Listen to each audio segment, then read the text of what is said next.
Bonjour à toutes et à tous, bienvenue sur Bio TV. La bio prend de l'ampleur, ça n'est plus un secret, mais creusons l'aspect économique des choses avec l'économiste Nicolas Bouzou du cabinet Asterès qui vient de sortir la 2e édition de son étude sur les secteurs de la bio. On a étendu le spectre de l'étude à des secteurs qui sont un petit peu plus récents dans le bio, la cosmétique, les produits d'entretien, les compléments alimentaires et puis le textile.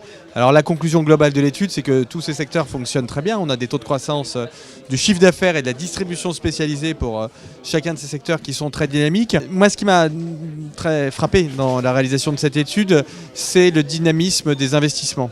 Ça m'a frappé pour deux raisons. Première raison, c'est qu'en France, au niveau macroéconomique, on a quand même un souci d'investissement. C'est pas très dynamique, pas suffisamment dynamique.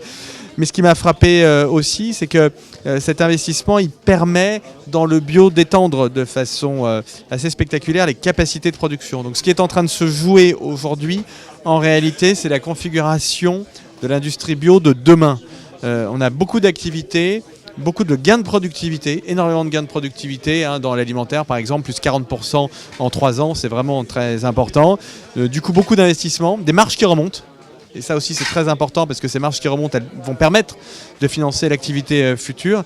Donc on a quand même un secteur qui est assez sain, on peut donc imaginer une croissance encore dynamique ces prochaines années. Moi ce que j'observe aussi c'est que tout ça est très dynamique, mais la pénétration du bio dans le total de l'industrie agroalimentaire, là, je parle en termes de production, est encore assez faible, moins de 2%. Ça veut dire qu'il n'y a pas d'effet de saturation, si vous voulez. On voit beaucoup de magasins, mais il n'y a pas d'effet de saturation. Et donc, on a encore une croissance qui peut être dynamique pendant vraiment de longues années. La croissance du secteur alimentation bio est de 12 à 15 fois plus rapide que celle de l'alimentation conventionnelle. Et elle est portée par deux phénomènes, l'augmentation du chiffre d'affaires par magasin spécialisé bio, mais aussi par l'augmentation très importante du nombre de nouvelles ouvertures de magasins bio. Si on parle d'abord de la croissance à magasin constant, on peut estimer que l'année 2016 est sur une orientation qui est de l'ordre de 15% de croissance en moyenne aujourd'hui en France.